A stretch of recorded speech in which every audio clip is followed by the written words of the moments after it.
Hi, welcome to Into Dorkness, episode 33, the Great Larry Bird episode. Our Jesus Here episode.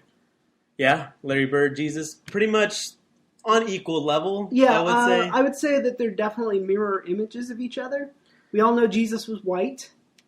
As was Larry Bird. Blonde. As was Larry Bird. Capable of growing a beard. As was Larry Bird. Larry Bird just chose not to. From Indiana, both of them. Yep. Both played for the Boston Celtics. Yes. Both played with Kevin McHale and Robert Parrish. Sort of staggering how alike those two are. Are we just confusing the two of them? No. Are they the same dude in our minds? Maybe. Who knows? Yeah, I don't know a lot about basketball. So. I don't know a lot about Jesus. We're like the Osmonds. Yeah. Well, with, basketball. Yeah, You're a little bit country, I'm a little bit rock and roll, or vice versa. Yeah, would country be Jesus and rock and roll would be basketball? If one of us was country, one would be rock and roll. Which one would be country and which one would be rock and roll? Because I would assume you're more rock and roll, but you don't like country at all. I would die before I called myself country. And I like some. I'd say you're more into the idea of being from Texas than I am. Yeah, I think. I don't dislike being in Texas, but I think you're way more into it than I am. Well, I like Texas has been taken away from us, man. Texas used to be our slogan is "Don't mess with Texas." Essentially, It's a threat. Our state motto is a threat. That's the kind of state we are. Yeah. And now we're just crazy. Now we don't think for ourselves, and we don't do what's right. We don't do what's right for the people that's in the streets. No, we really don't. We placate to corporations and to crazy people into interest groups. We need to do what's good for the people of Texas. And of course, I'm talking about secession. Welcome to Secession Into Dorkness. Secession? Into Secession, episode 1. We got a few episodes of Star Trek to talk about. And then we'll get down to brass tacks about the Revolution. About Revolution 2014. Captain's Holidays at first. Let's just jump right into it. This is an adorable episode, I think. An episode that, again, for the second week in a row, made me question my heterosexuality. Picard. If you've never seen Patrick Stewart in a plum snuggling bathing suit, then you are. If you're a woman, you're missing out. You're missing out on some beautiful bean flicking material. If you're a man, then you're as straight as you'll ever be. Yeah, don't watch this episode. I mean, if you're not interested in exploring, if you're into crushing pussy. And not into maybe If you're worried that maybe you don't like crushing pussy enough, and you're trying really hard to stay on the pussy crushing wagon for whatever reason because you're afraid of being gay, then maybe you should watch this anyway. I don't know. Just open yourself up. Yeah, open yourself up to Patrick Stewart's naughty bits in a plum bathing suit. Is he shirtless or is he wearing the? He's wearing that open chested. button. It's weird because it's like a poet shirt kind of. Well, it's a button down shirt that's opened up, but one side seems to be longer than the other. It's like future fashion. I don't know. Whatever. I do like how we're less than 5 minutes into the show. We've already said crushing pussy 5 times. So some aliens show up on what looks like a resort, and they're looking for Picard, but he's not there. And they're the computer's no Picard on the planet, whatever. Let's check back. You want to go get a hot dog? I would prefer a taco. I'm not sure if they have them. Well, fuck. But they're sure that Picard will show up. Yeah. They don't know about the food court selection, but they know, sure as shit, Picard's I know there's a Sonic here, but I don't know if there's a Taco Bell. Meanwhile, Picard has actually been mediating this deal between these two stubborn alien races. In true Picard fashion. He goes balls to the wall, all out, where it's taking it out of him. He's pretty fatigued. Troy and Riker, they hatch the scheme to send Picard on shore leave for a week, which he is not, willing to do at all. Right. So they basically bully him into it. Essentially. It's really cute, the way they kind of, take turns trying to manipulate him into it. I mean, he sees right through it. But Riker talks up this place called Risa. He's like, have I told you about the imaginative women on Risa? That's right. And Troy's like, yeah, like you've mentioned it, bro. I like just like the implication that Riker like always talks about like, dude, one time I had sex on Risa with his ex-lover too. Yeah. I mean, I know they're friends, but still, it's a little weird to be like, yeah, I know we used to bang, but let me tell you about these other women I got to bang. You're a great fuck. Don't get me wrong. But these women, they're like the J.K. Rowlings of sex, man. Okay. Their imagination. You're Stephanie Myers. They're J.K. Rowling. You're decent. You're all right. You'll suffice. You'll get the job done. But no one's going to remember you in 10 years. But I want my kids to fuck this chick. So, I mean, he pretty much like just pulls it out, starts jacking off to it when he starts talking about it. There's a great moment where like they're heading, like Picard's like, no, we gotta head to this one place, right? And Troy's like, oh yeah, I talked to my mom. She's like just left this conference or whatever, and says she's gonna stop by where we're going and just hang out. And she mentioned she really wanted to see you. And Picard's like, Arr. And then Riker's like, oh, that'll be a delight. And Picard like. And you think, like, like, Picard's, like, kind of, he gets, like, apprehensive, like, yeah. oh, because obviously last time he tangled with Troy's mom, it was really ox. And really sexy. And really, well, anything he does. If it's awkward, the sexy's implied. Yeah, for sure. And but he sees right through it. He takes Riker aside, and he's like, who else is involved in this scheme to get me on shore leave? Yeah. Like, Picard, you're too damn smart. Anyways, he finally capitulates. And doesn't Beverly finally talk him into it? Crusher? He's like, I hate going on vacation. And she's like, yeah, but you always enjoy it. Once you're there, when you went to blah, blah, blah, you liked it. And he's like, I lied. And so he finally agrees. And he takes like Homer, like the Odyssey, and like philosophy for like light reading. And they're like, okay, you're a weird ass. Doesn't Riker give him some shit about it? And he's like, you need to expand your mind, number one. But so and Riker's like, hey, pick me up this souvenir. It's called a blah blah blah. What's it called? I forgot what it's called. But yeah. He's like, pick me up this thing from there, and he's like, all right, cool. So anyways, he goes to Risa. He's lounging around, reading some Homer. He's wearing these like the shorts, button down shirt. I'm immediately at least bi-curious. Yeah, not just full on gay. The studio lighting simulating the sun is very flattering. One of the Foxy employees there chats him up, and he's like, I just want to be left alone. You were like the third broad who's come sniffing around. And she's all like, why'd you buy this Risa sex doll then? And looks like Riker played a little foolie on him. Yeah, you're supposed to put it out when you're ready to commit the act of love. Yeah, whenever you put it out, you're like, hey, I'm ready to fuck. I'm DTF. Right, it's much like a peacock throwing up his feathers. So when he had gotten there,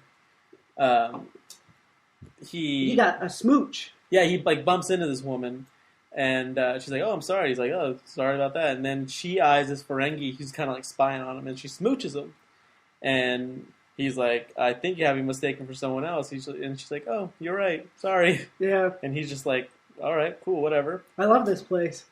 Well, then that Ferengi comes up and later on and starts jawing with Picard. Right. Talking about that woman and a disc or whatever. And Picard, like he's like, I don't know you. He tries to be polite, and he's like, look, I don't know what the fuck you're talking about, dude. Let me read my Homer. And finally he loses cool and fucking sends him off. He's like, dude, you need to get the fuck out of here. And then Ferengi's like, you must have not dealt with many of my people. And he's like, no, dude. On the contrary. That's why I fucking hate your asshole face right now. So that woman shows up again. Her name's Bash. She rolls up and they chat, and they start to walk off. Right. And they run into the Ferengi again, who's like, I thought you didn't know her. And she slips something into Picard's pocket, and he's going off about this disc. The disc is his, and she was supposed to steal it for him and give it to him. Right. He paid her money. Right. But she won't give it to him, and right. he just wants what's rightfully his. Yep. Yada, yada, yada. Yada, yada, yada. So he goes to his room, Picard does, and he runs into the aliens from the beginning of the episode. One's got a taco in one hand, and the other has a footlong. Yeah, and they both seem really happy. Yeah. And they ask Picard if he's been to the food court yet. Right. They talk up the food court for about 5-10 minutes. Really strong, coming on strong about the fast food. But I mean, like obviously they had to stretch the episode out. I guess. I guess maybe there was a PepsiCo deal. Or who knows? Like Yum Industries. Maybe they help sponsor the show. But they're like, look, dude, we're from the future. We're looking for the Utak, this powerful weapon. It's been brought to the past. We need to, and in our history books have told us that you're the one who gives it to us here, like around this time. So give it. And he's like, I don't know what you're talking about. And they're like, we'll be around. And so they dip out. Right. They head back to the food court. And they're like, I need a fucking taco. Yeah, I need to top off my taco. I need a walking taco. And then they dip out, and then he like reaches into his pocket and finds that disc. He finds a Sony mini disc that homegirl had dropped in there. Right. So he confronts Bash about it, and she's like, "Yeah, this has the information for where the Utak is." Right. My mentor had been studying for this his whole life, and he died. Yeah. Right. And basically, yeah. So she's trying to complete his work. Like this is something that she's been working towards for years. The Ferengi attempts to mug them, but Picard just easily kicks his ass. Because he's Picard. And then they're like, okay, let's go find it. And they're like off hiking for it. They get into some caves. They bone down. Yeah, there's a real like Raiders of the Lost Ark vibe to this episode, which I enjoy. Oh yeah, absolutely. Yeah. And then they find a location based on the information on the disc, and they start to dig. The aliens show up, as does the Ferengi, whose name is Sovak, by the way. Sovak, yeah. And he's got a heater. He's got a disruptor. He's got a biscuit, a phaser or something. Okay, biscuit. So he's like, you guys try to get the jump on me, try to leave me. I follow you. Now give me the Utak. So they're digging, but it's not there. And Vash is like, I don't know what happened. And Sovak can't really deal with it. He's like, can't believe it's not here. Crazy. Right. So they head back to the resort. And the next day, Picard is like, "Yo, Vash, I know you have the Utak. You've had it all along, you sly girl." Clever girl. And it's just true. Like in the information on the disc was a ruse to make Sovak think that it actually wasn't there, it was missing. Right. So then she's running the long con. The aliens show up, demanding the Utak, and Vash is all like, yo, those are the fools who try to steal in the first place. You can't trust them. And Picard's like, yeah, dude, show me some fucking credentials or something. Right. Show me. Can I see some ID? Yeah, and they're like, oh, I guess you're right. We'll return. Well, we want it for ourselves. We didn't actually. Yeah, that's right. We didn't actually. It's not actually ours. We're trying to steal it. And Picard pulls like a sweet move where he's like, the Enterprise is coming to orbit at that point to get Picard back. And he says, like Protocol 14 or whatever, delay 2 seconds, and they essentially train onto his location and then explode whatever's there. That's right. And he just drops it where he is, and then hops over, and then they blow it up, and they're like, yeah, the prophecy, just as the prophecy foretold. Oh well, we tried. Bye. Yep. And Picard kisses Vash and dips out. Well, and there's also a nice bit about, if they really are from the future, then they're going to come back and try this again, which means we'll get to do this over and over again, meaning, they've created a time loop, essentially, which even though they'll never experience it again, somewhere in time they're always going to be having that moment. Always. Which I like that. I thought that it was a really fun episode, a nice, frothy episode. That's a weird descriptor. Cheesecake for the ladies. That's what it's called in comic books whenever they have the really sexualized characters.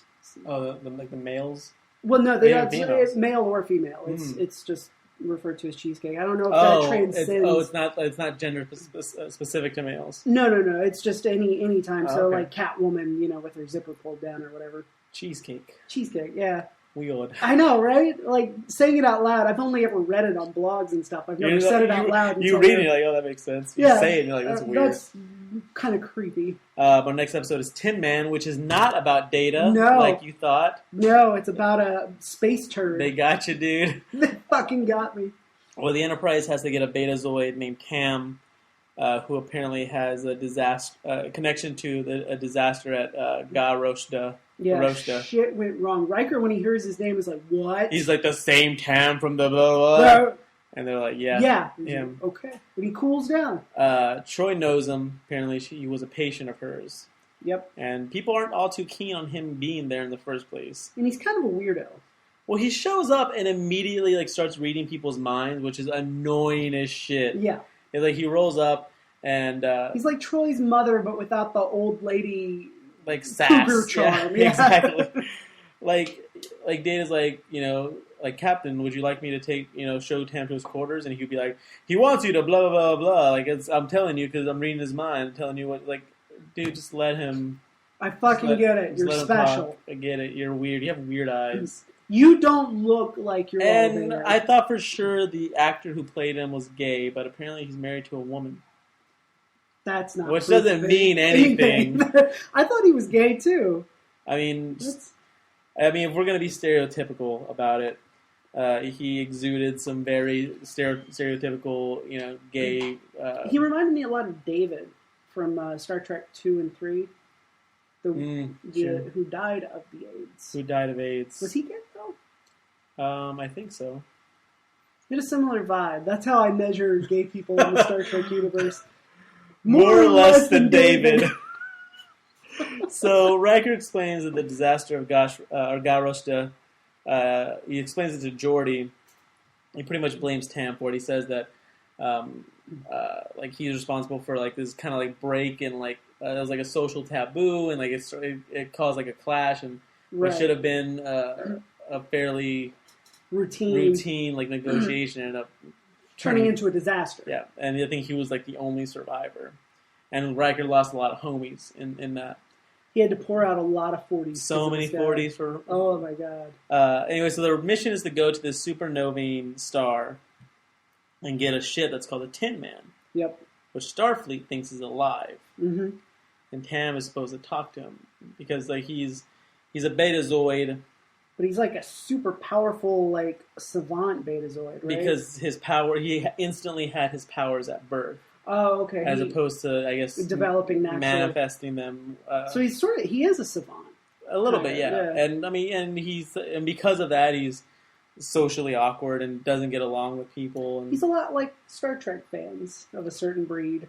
Very bright, very young, but because of that brightness, a little bit away and socially has social problems. Like another character we'll talk about this week. They see the world in a different way.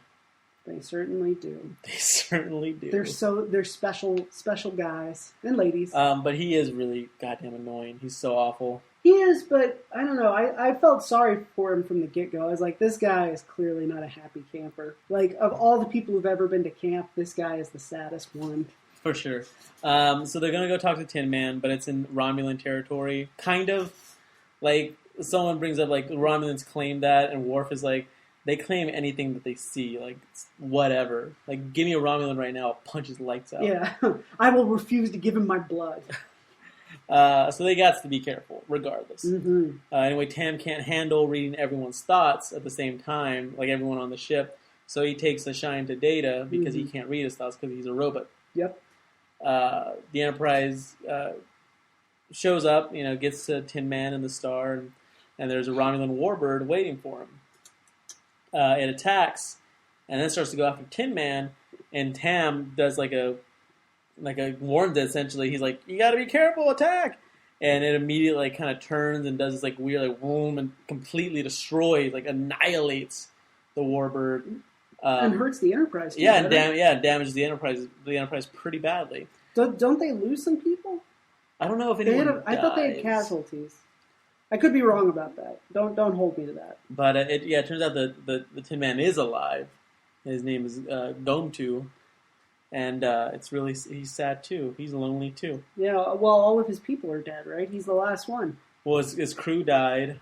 He's the last starfighter. And he's pretty much bummed about it. And so Tam is like... He's come there to die, right? Yeah, he's like, I'm totally, like, that's why I came here to the supernovaing stars, so I would die too. Right.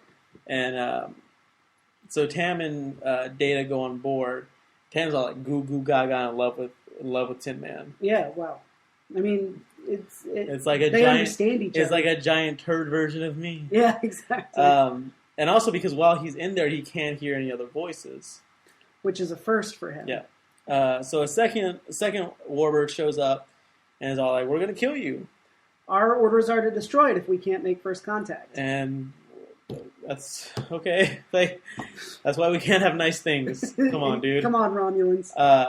And Tin Man spins around and sends both ships away from the star. Just kind of like they just like fly like, you know, a billion light years away or whatever. Right. Far enough away that they won't be hurt, but they can't affect. Yeah.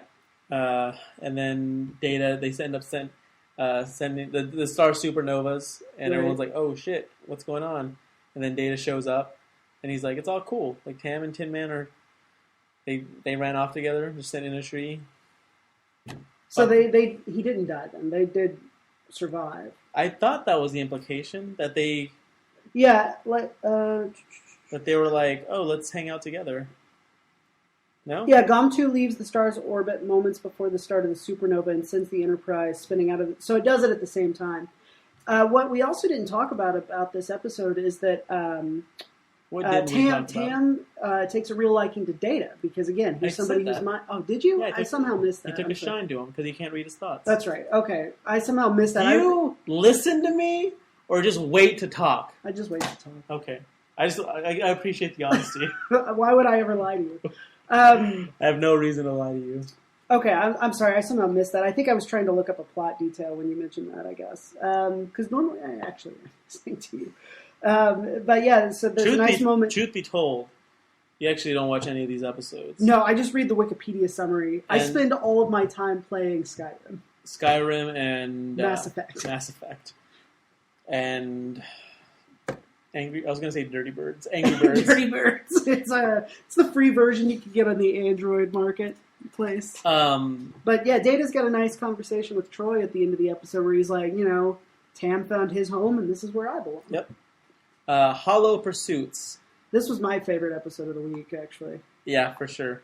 The episode opens with some dude kicking ass all over Geordi and Riker. Yeah, and Troy getting all horned up. Yeah, he's sexing up Troy something fierce. Like she's got the sexy breathing going on. He's called to like the cargo bay or whatever, and he tells Troy that she has to wait. Oh, it's the hollow deck. Get it? Hollow Pursuit. Yeah. Hollow deck. Yeah, it's nice. The real Geordi and Riker are actually bitching about this guy's name's Reginald Barclay, because he's pretty much a shitty Starfleet astronaut. Yeah, that's what they are. They're all astronauts. Yeah, it's true. I mean, they have different jobs, but they are astronauts on a Star Trek, as Zefram Cochrane will put it in a few years. So they're bitching about him, talking about he's like always late and he's underperforming. He like barely like he's the Jerry Gergich of space. Yes, and so and he's like he seems to have like he seems to have SAD. He seems to have social anxiety disorder. Yeah, he gets really, really nervous whenever he's called upon to speak to anybody. Yeah. And he seems too nervous to do his job properly. Yeah. It's not that he's not smart. It's just that he's so nervous that he can't... Nervous Purvis. Yeah. And I identified a lot with this character. I don't think I've got quite what he has, but I think I have a very mild version of this.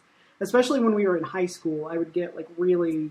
And I still do to some degree. That's why we do this as a podcast instead of in the streets. Yeah. That was your first idea. Let's just go have a conversation about Star Trek. Let's just go get 2 lawn chairs, pop them down on a busy intersection, and start chatting. Yeah, about get an Star amp Trek. and a couple mics. That's all we need. A couple bullhorns, whatever. Geordi is like, finally, he's like, okay, I'm going to... Well, he doesn't say I'm going to. Picard is like, look, dude. Make him your project. Yeah, like he came he came highly recommended, and Geordi was like, "What do you think?" Like, or it might have been Riker. Like, do you think maybe they're just saying that to get rid of me, like trying to get rid of us, trying to get rid of him to us? And Picard's got a great speech about, like, you know, it's so much easier to transfer than to try and help someone develop. And, like, actually says, you know, like, tells Geordi, like, go be a mentor. Like, be his teacher. Make him better. And Geordi does. Like, he starts to help him out. He's like, hey, will you, like, come to this meeting that we have? You get some higher-ups there. Right. And he's like, do I need to prepare anything? He's like, no, I mean, just be there. I like to have you there. Just in case, you know, we need some of your input, you know, it'd be nice to have you there. Right. And kind of like, you know, giving him like stuff to do, like, you know, like you're in charge of this, and like asking him his ideas, like, what do you think about this? Like, Geordi, I was talking about this earlier. Geordi is like the sweetest, kindest soul. He really is. Ever. Like, he is so nice. I think he's the nicest person on that ship, and it's not a ship full of jerks. No, like, and there's a really nice moment in the last episode we'll talk about. Yeah. But anyways, Barclay just can't. And they call him Broccoli because, I mean, Wesley started that, and it caught on. Yeah, because he's got a kind of like Fat Neil. Exactly. Because I guess he's got the personality of a piece of broccoli, which is delicious. I love broccoli. You like broccoli? I like it fresh. Do you like veggies? Some veggies. I can eat pretty much anything except beans. You like beans? Green beans, regular beans, black-eyed peas. What's regular beans? I don't know. Just beans, refried beans. Beans. Oh, right. I don't know. Oh, you got black beans, green beans, beans. The only kind of beans I can do are soybeans. Like, okay. There's just something about the texture. That's like the one veggie phobia I've never gotten over. But yeah, I'll dig on a salad. You like Brussels sprouts? I don't know if I've had them. Becca may have put them in something at some point, but I'll eat them. I like spinach a lot, but I don't like it. I like it fresh. Like, I'll eat it cooked, but I really like it fresh, like before it's all shriveled up and stuff. I like fresh vegetables better than cooked vegetables. I'm going to go raw vegan. You should. Why not? Why not? We live in the 21st century. It's actually possible. So, I mean, even though he's getting, like, the special care that Geordi's giving him, he's still struggling. And he's still going to the holodeck to escape and kind of make these, like, really elaborate fantasies. And also, like, kind of, like, emasculating the other male characters and really, like, sexualizing the female characters. Yeah, like, really, really sexualizing them. Like, the senior officers. But, like, there's one moment where Wesley is there. He's, like, assisting, and he kind of, like, butts in. He's like, well, why don't you try this? And he's like, I was going to, but, you know, blah, blah, blah. And Wesley, like, later, Wesley, oh, yeah, I kind of, you know, I jumped on his shit. I should have just let him, like, you know, figure it out for himself. Right. And so then when we see Wesley in the holodeck, like, he's, like, just, like, this dumb kid who's just, like, fiddling around. Dressed like a little Ponce. Yeah. So, anyways, the big situation, this all comes to a head when... Geordi finds him in there because he gets mad about something that he thinks that Barclay might be responsible for. Yeah. Oh, the lift doesn't work, right? He's supposed to have fixed the lift, and it doesn't work, and so he goes down to the holodeck to find him and walks in, and he's like, what the fuck?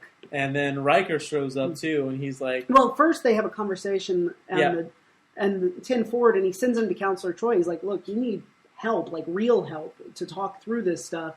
And he goes to talk to Counselor Troy, and, like, he could not be... It's a really sad, painful scene. He cannot even, like, look at her, really. Yeah. And she gives him one suggestion. He's like, oh, yeah, that's great. I'll work on that. And, like, walks out and goes straight back to the holodeck, essentially. And then Riker gets pissed about something. And Geordi's like, well, let me talk to him. And, like, Riker's like, no. Fuck that. I'm going to take care of it. I'm sick of this, yeah. So he storms onto the holodeck with Troy and Geordi. And, like, they come across, like... sort of a Three Musketeers. Yeah, and Riker's kind of like the goofball of the group. He's short, isn't he? It's a smaller version of him. And Troy thinks it's funny. Like, come on, guys, have a sense of humor about it. Riker is livid, though. And then they keep going, and they see Troy, and she's like, I am the goddess of empathy. And she's like, what? And they're like, come on, have a sense of humor about it. Right. Well, Riker also has a great line about, like, this is against regulations, and Geordi's like, I don't think it is. Yeah. And he's like, well, it should be. He's like, it's against, like, protocol, he said. Right, and he's like, well, I don't think there's a regulation. And Riker goes, well, there should be. Exactly. And it is a weird thing. Like, it's a strange thing to, like, actually make versions of people you know. I always wondered about that on the holodeck, and this episode actually sort of addresses it. Like, it's kind of a weird, skeezy thing. It's almost like walking into your buddy's house and, like, finding his blow-up doll, but it's like a picture of, like, your you wife. or your wife or something, on it. It's like, look, this is your private thing, but at the same time, this is... Like, what's up? Yeah, what's up with this? Well, the Enterprise starts to accelerate to warp speeds for no apparent reason. Right. And so they have to figure out, like, what's going on. And it's about to shake itself apart, isn't it? Yeah, they have like 12 minutes before it blows up. Right. The matter antimatter injectors are jammed, so they have to fix it.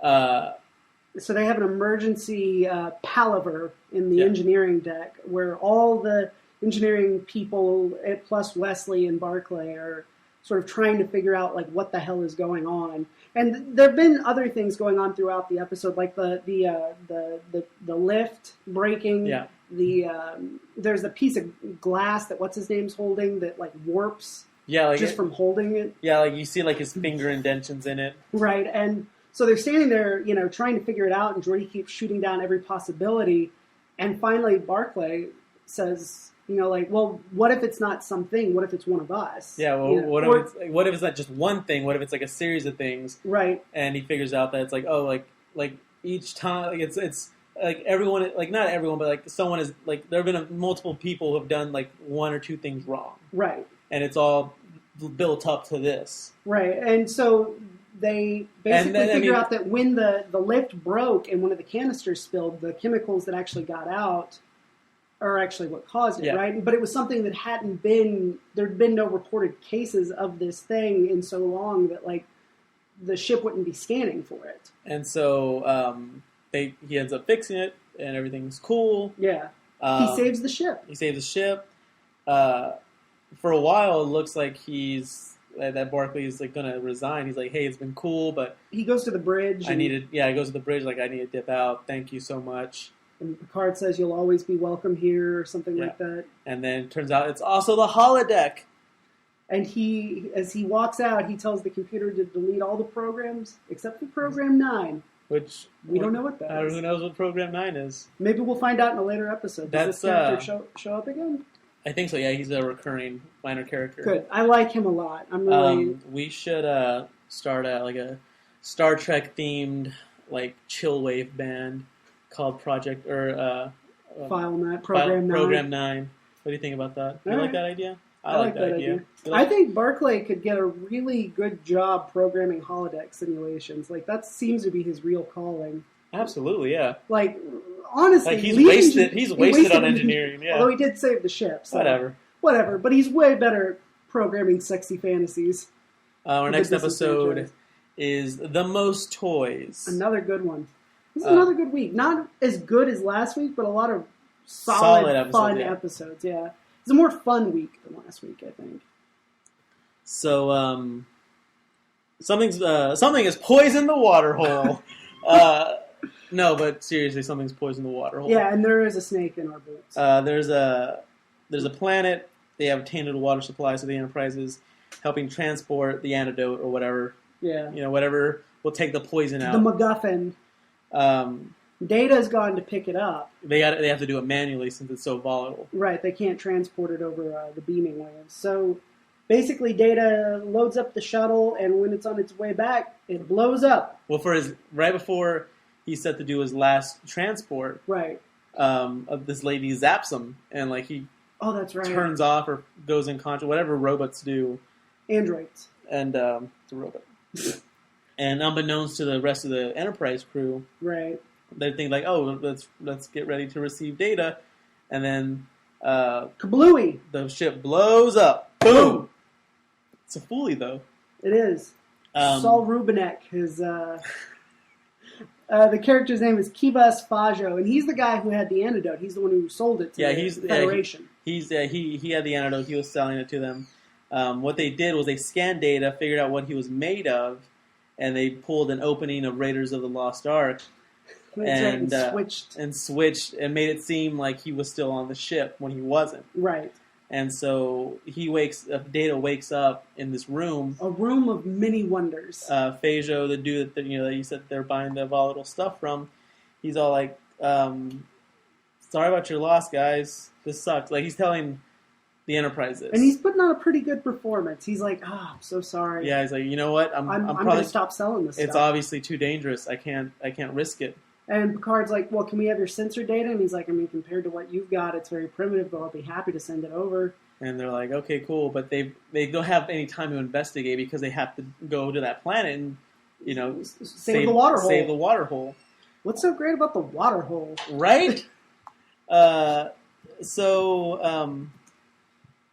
all right. So they did that. What I also like about that scene where Picard is having to deal with the fact that Data is dead is he seems angry. He's like physically angry while he's talking to Kivas. Like, you can tell he just wants to scream, but there's nobody to scream at. Yeah, I mean, as far as he knows, it's no one's fault. Right. It's one of his senior officers is dead, and it was a complete freak accident. Double, meanwhile, Data he isn't blowed up, and in fact, Phaedo is like the preserver from that episode of Superman, the animated series, the one with Lobo. Yes. He like gets like the last of every race and preserves them. He's got the Mona Lisa. He's got an awesome baseball card. He's got a Roger Maris trading card. And it still smells like bubblegum. Yeah. Data wakes up. He doesn't want to stay, obviously. But he can't escape. And Phaedo has like force field belt that keeps Data off of him. Right. He's got a belt so Data can't hurt him, and he's got a door on the room that Data can't budge because it's as powerful as Data is. He still can't get through it. But obviously Data being like the only one of his kind, Phaedo's like, I need to add you to my collection. I gotta have you. You're amazing. You're the best. He also has this weird animal, strange like Muppet hand puppet thing. On the Enterprise, Geordi and Wesley, they reminisce about the good times. About the good times. And Geordi can't seem to let it go. But we'll get to, like throughout like the next like 15 minutes of the episode. Geordi's thinking. Like he's like there's no way that this could have just happened. And people try to convince him, like, oh, it's just a freak accident. He's like, no. You gotta move on. He's like, I will not move on! But we'll get to that. Okay. So, meanwhile, back on the planet, the lady who zapped Data, he's like, look, man, you need to fall in line. That's what everyone... Right. Is that Varia? I think that's her name, yeah, Varia. That's what everyone does here. Face it, Android, Phaedo has you. Right. And Data's like, shit, he sounds like he's got you too. Mm-hmm. Boom. Boom. Face. Your face is kind of messed your up. face called. Soccer practice called. It's time to pick it up. Ouch. Right? It's from 30 Rock. Oh, is it? Yeah. I need to rewatch all of that. So anyways, Data calls Phaedo a huckster and really cheeses him off when when Phaedo's homie shows up. He's like, check out the latest addition to my collection. And Data won't move. Just stands there motionless, doesn't say anything. And he's like, oh, it's a wonderful statue. And he's like, it's not a statue, it's an android. It's a robot! It's the only sentient robot alive. He's like, yes. Whatever, I've got this thing growing out of my face or something. I'm very weird and foppish. I'm sort of like Hedonism Bot from Futurama. A little bit, yeah. So then Phaedo later on brings in Homegirl, like Varia, and he's like, and then pulls out this gun. He's like, "Yeah, this is a disruptor. It's a special disruptor." And Data's like, "Those are illegal." He's like, "Whatever. They only made 5 of them. Right. I've got them all. Whatever. No bigs." It's like a phaser, but it's a lot slower. Yeah, it's more painful. It essentially like rips you apart from the inside out very slowly, and it's like it's torturous. It's a Varan T disruptor. And he's like, I'm going to kill her. And he implies, like, if you don't fall in line, if you don't do what I tell you to do, she gets it. Right. And I think that's part of the great performance he gives in this episode. What's his name? Saul Rubinek. Is that he's so, like, flippant about it. And he's like, how long have we been together? And she's like, 14 years. Yeah, 14 years. And he's like, well, and he takes out the gun, and Data's like, all right. No, Data's like, hey. And he's just in the chair. Yeah, he's already in the chair that, like, the special chair that Phaedo had for him. He's already, like, Data gets it, right, and is already sitting down. Yeah, and he's he's in the new clothes that what's his name wanted for him, right? That Phaedra. Well, he had like thrown that like acid on him or whatever. That right, they've only burned his clothes. Yeah. Okay. God forbid frat boys ever find that. So meanwhile, Geordi's still trying to figure out what's going on, and then they kind of start piecing it together when they get to the planet that has the poison water hole, and it's supposed to take several hours for as much of that poison to dissipate with the antidote, and it only takes like 20 minutes. And they're like, that's ridiculous. Like, if it was naturally occurring, it would take hours. Right. And they're like, maybe it wasn't naturally occurring. Maybe it was manufactured. Maybe it was put here purposely so that we would come here. But why would we do that? Maybe Phaedo did it just to sell the Joker poisoned the water supply. Yeah, like maybe he did it to make a profit on the sale. But that seems like a lot of work just for that. And when Crusher's like, it's crazy expensive. There's no way he could have turned a profit. I mean, just for this. And then so they pull up like his Wikipedia pretty much. Right. And they're like, oh, this dude likes to collect rare and unique things. What's rarer or more unique than our good friend Data? Nothing. Well, apparently, according to Phaedra, that was his his price. Coup d'etat. Yeah, exactly. So they're like, all right, we need coup de grace. We need to dip back and find this guy. Right. Based on his ship and the location of where it was before, they have like a nice perimeter. Right, and they've got some good ideas. Because he's a traitor, he's not going to be lying low. Yeah, exactly. Like, he's going to want to, have his name out there. Right. And so... so they do find him, right? Yeah, they find him at the very end, yeah. But before that... Varia shows up to help Data. She's like, look, obviously that motherfucker doesn't care about me. Like, he was going to smoke me. Like, we should escape. Right. And they hatch an amazingly daring escape. Yes. And the jig is up, though, when Data gets to the shuttle. But Phaedra gets the jump on Homegirl, and he pulls out the crazy gun and shoots her with it. Like, it looks like he's not going to, and then just kind of like, oh, whatever. Shoots her, then throws it down and turns to Data and goes, your fault. Yeah, like, that's your fault. You knew the price for disobedience, and so did she. Her blood is on your hands. Like, I'll kill this. Who am I going to kill next? That dude? And the dude, like, runs off. Yeah. And she's like, his blood will be on your hands, too. And then Data picks up the gun and points it to him. He's like, you can't shoot me. Your programming is like a built-in like sanctity for life. You can't do it. Right. And he's like, what are you gonna do, robot? Like taunts him essentially. And Data's like, I have to kill you. And then like points the gun at him and then teleports out. Right. And while O'Brien's bringing him over, he's like, there's a weapon discharge in the transporter. He's like, like he's got a weapon and it seems like it's been discharged. And Riker's like, well, take care of it. So I guess they teleport it out or whatever. They dissipate it. And The beam, not the weapon itself. The discharge, the energy, right? The pop shot. And Data shows up in the transport room, and he's like, "Hey, murder, kidnapping, theft, art theft." And Riker's like, "We got it, homie." General Dickery, for sure. And he's like, Starfleet's, we got the charges all ready for him. What's up with that weapon, homie?" And Data's like, oh, must have gone off by accident during the transport. And Riker kind of gives him a look, and like Data would have fucking smoked that fool. Well, and if this were a newer TV show, that would be the start of an arc for Data of like going dark for a little while. But I think they kind of leave it at that. Like the Data told this one lie because he was ready to kill because it was necessary, like a sort of a Batman Joker type thing. Pretty awesome. I mean, this is a good episode. Data episodes always are, I think. Our last episode, Sarek, Spock's father, Spock's pappy, the ball sack that Spock swam out of through the urethra because it was logical. Right. So I laughed about that again when I listened to the episode. You texted me. Yeah. So he shows up on the Enterprise. He's there to negotiate a very delicate peace agreement between the Ligarans and the Federation. And he's built up a lot of trust with the Ligarans, so he's the guy. He's the dude, and he's crazy old and is actually going to retire after this. Right, this is like his one more case. I'm getting too old for this shit. Exactly. Like Lethal Weapon 4 Mish. And Picard's, like, fanboy excited. He's like a Star Trek fan getting to meet William Shatner. Yeah, exactly. Much like myself. Yes. Earlier In May, this year. yeah. He wished me a happy birthday. That was just the best. You're all right, Shat. You're all right, bro. Thanks. And so like they're gonna have like this big, not like huge, but like they know he was a fan of Mozart, so like they're having a ship's concert, and so for Sarek, and because like, hey, thanks for showing up. We enjoy you. But his his two homies show up before him, and they're like, no, he's like way too old. Right, there's a human and like a Vulcan pipsqueak. And they're like, he's going to show up. We take him to his quarters. He can't be disturbed until the negotiations start. Like, you got to promise me that. And Picard is like bummed, like visibly bummed. Right.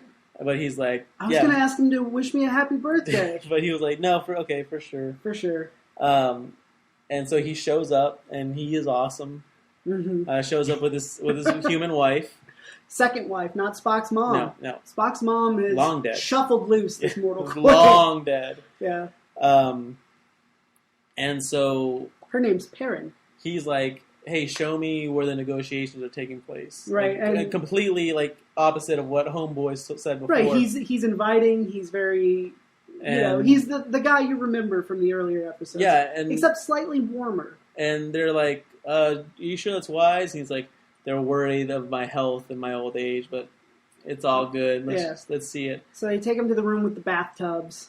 Full of Lagarin bath. Like these weird bath rainbow colored bathtub that Geordi and Wesley have been filling up. And so they go to the room, and he's like, "This is all wrong. It's got to be perfect for the Lagarins. Lights need to be dark, dimmer. The walls need to be a darker color. Like all the furniture needs to be gone." And they're like, "We assure you it's gonna be fixed. No big deal." Right, we're not done yet. And so they're like, "Hey, well, do you?" Then Picard talks to Perrin, and he's like, "Hey, he invites her to the concert." Yeah, he's like, "You want to go to the concert?" Because she was like, "He's my husband." Actually, she doesn't even call her husband. She says the ambassador. Right. The ambassador's been following your career. He deems it satisfactory, which Picard pops a boner, huge boner, and he was like, tears right through his uniform. Well, these are season 3 uniforms. He's wearing his dress uniform flies so like a breeze, like exactly. Marilyn Monroe over the grate. And so, he's like, "You should come." They're prepared for it. We might as well have it anyway. She's like, right. "Oh, cool, dope." Well, Sarek ends up coming. Didn't think it was going to happen, but he shows up too. So like, that's even better. Right. So Data starts playing, and then the Pipsqueak Vulcan. It's just like, it seems to be like mean mugging Sarek, just fucking mad dogging him. Yep. And people are kind of like, what's fucking weird? Why is he doing that? Yep. And then Picard notices a single tear rolling down Sarek's chin. Just like the Native American on the side of the highway. And he's like, that's fucking weird. Yeah, haven't seen that. And so, meanwhile, like, all across the bridge, everyone's like fucking at each other's throats. Like, the moment I was talking about Geordi earlier, like, whenever Wesley says he's got a date. Yeah, he says, I've got a date with so-and-so, and he's like, oh, wow, like, it's nice work. She's really pretty. I would not have expected that. And he's like, you didn't think she would say, like, she would go on a date with me? No, that you would ask. That you would have the balls to ask. Like, good work, man. And you must assume Wesley's like 16, 17 at this point. This woman is a full-grown academy graduate. Yeah. Older woman. Nice. Good for you, Wesley. But yeah, Geordi's like, hey man, way to go. And, like, shakes his hand. And then later they're fucking at it. He's like, yeah, what are they fighting about? They're just going at it. And he's like, you wouldn't know what to do with a woman if you had one. He's like, you're an idiot. You're blind and black. He's like, you're an asshole. You can't get a date. Except with computer women. You like broccoli. Exactly. And Riker shows up. He's like, what the fuck is going on here? Boys, you're friends. And they're like, whatever. And then then Dr. Crusher smacks Wesley at one point. That's right. Wesley is getting the worst of it this week. And there's like a full-out brawl in 10 forward. Like old Star Trek style. Like the episode Trouble with Tribbles, where the giant fight breaks out and the bartender like saunters out. But yeah, like everyone just like at a fever pitch, it seems like. Mm-hmm. And Dr. Crusher's like, okay, there's got to be something going on. She thinks that maybe Sarek is suffering from Bendai syndrome. Which is Vulcan Alzheimer's. Which what you described as male Vulcan menopause. That's even better. Yeah. And it actually... instead of him having the mood swings, everybody else. Yeah, he makes everyone else have he loses control of his. Oh, like he no longer has the emotional control that Vulcans usually have. Right. And it kind of like he has like an it's aura. almost like a reverse empath type thing. Yeah, and like everyone, it destabilizes the emotions of everyone around him. Right. Yeah, O'Brien gets he's part of the inciting incident of the brawl. Yeah. O'Brien, good old even-tempered O'Brien. Good old even-tempered Irish O'Brien, who no one would ever think he would fight. No. So Picard is like, "Hey, Sarek, we think this is what's up," and Sarek's like, "Fuck you! No, I'm not." And they're like, "Okay, dude, it's cool, but whatever." Well, Data talks to the Pipsqueak alien or alien Vulcan. He's an alien. And the Pipsqueak was like, could one of you perform the negotiations if it came to that? And I'm like, that's a weird request. That's a really specific request, bro. And Data brings that up to him. Yeah, well, like they're kind of homies, right? Because he's like, "Oh, you're like the Spock of this show, okay?" Right. And I understand you. I get you. And so Data, he's like, "Yeah, okay, I've been like I wasn't mean mugging him. I was channeling my emotional strength into him to make to keep him like I'm stabilizing him. Yeah, to keep him as stable as possible. But I mean, like." He is out of control. It's taking it out of me. I can't really control it. I mean, I ain't got enough juju to give him. Right. I done give him all my juju. Right. I ain't got enough juju. A lot of that's a weird line reading when he said juju like 4 times in like 10 seconds. For a show that's as well written as this one, they really dropped the ball in this one scene. Well, it's almost kind of like they wanted to make him like this weird like New Orleans like voodoo like priestess. Vulcan. But like they couldn't quite get it. They were like, "Look, we skated a fine line with Code of Honor. I think we got away with it. I think history's going to be kind to that one." But so again, Picard is like, "Dude, you like the jig is up," and Sarek's like, "No, it's not. No." Yeah, freaks out in front of him, breaks down, and then finally he was like, "Okay, maybe you're right." Well, he agrees to take the test, and Picard's like, "Well, the test takes like 4 days, and so we'd have to delay the negotiations." And he's like, "We can't. Yeah. We cannot delay this. This has to happen."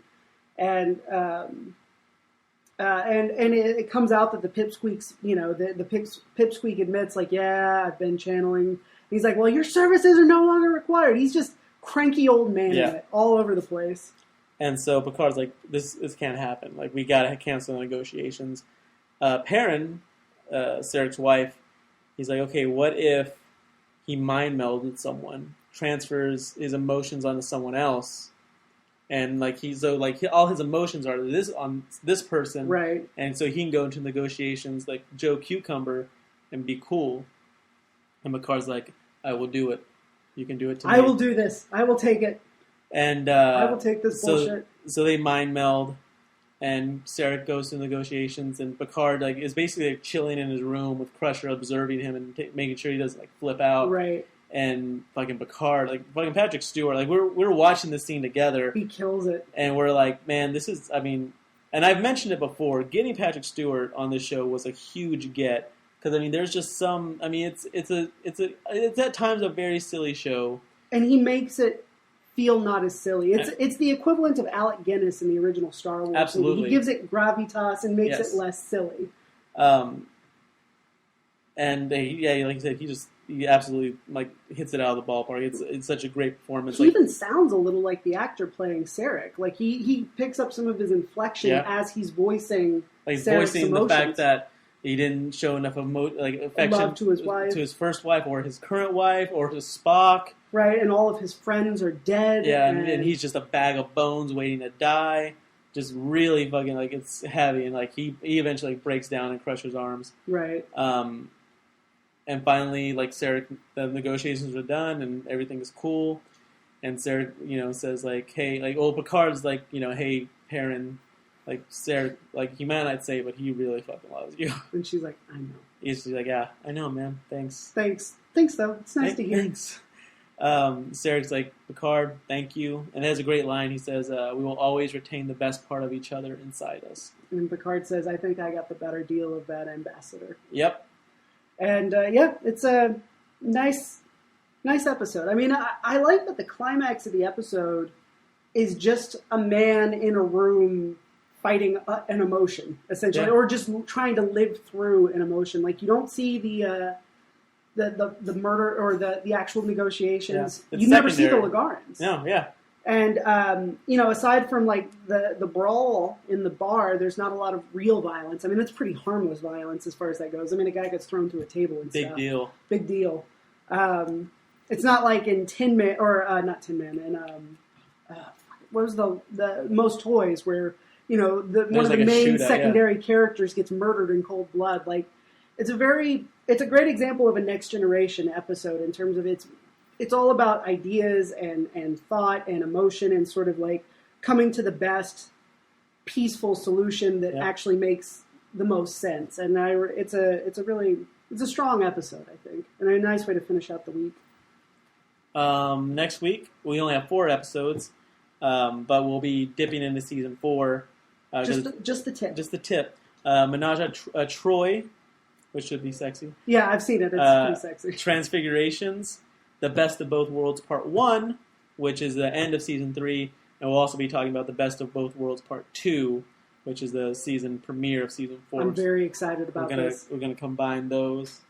But yeah, that's it. Have you seen, speaking of like emotions and all that, and like just kind of like facing them, have you seen the clip that's been making around on the internet of Louis C.K. was on Conan O'Brien?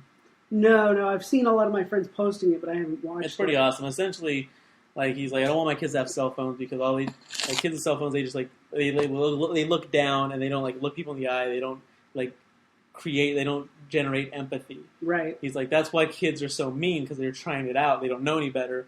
So like they look at someone, they're like, oh, you're fat, and the guy the person makes like a oh, and that's how you learn. And like, oh, I don't like how that makes me feel, like that, like I don't like how that person reacted, like, right. But he says you just write it down like on the internet, like, oh, you're fat, and you're like, that feels good. I don't like that. Right.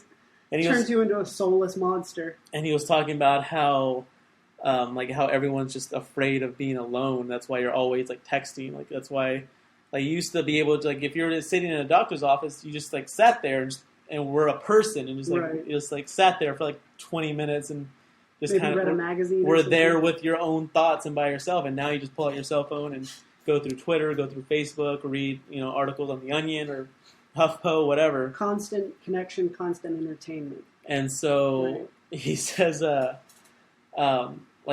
whenever like you have that feeling that like that empty forever is what he called it, whenever that starts to creep up, your immediate instinct is like to text someone or to call someone and be like, hey, what's going on? Right. And he said he was driving on the highway and he felt like it was listening to a Bruce Springsteen song, and then he just kind of like had that feeling, like this like nostalgia, and kind of like, so he just like let it like wash over him. Right. And he had to pull over and he just started bawling. And he's like, well, your body has like like its own like antibodies to that. Like like if you start to feel sadness, you'll start to be happy because the sweet ain't as sweet without the sour, that sort of thing. You also have Vanilla Sky. And he's like, so yeah, that's why I don't want my kids to have cell phones. It's a very good reason not to have cell phones. Lots of good reasons. For sure. Lots of good reasons to have them, though. I mean, I can't wait for Breaking Bad series finale. We're gonna actually watch it this coming week. It'll be the first time I've watched an episode of Breaking Bad like live. Yeah, I think actually for me too. And it's the last one. We also are going to play some D&D, so we'll talk about that too. Yeah. Anything else? No.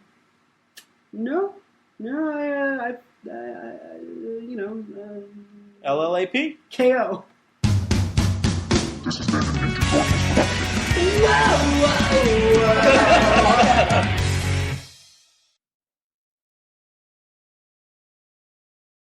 I like Ballcast. I like Ballcast too. That was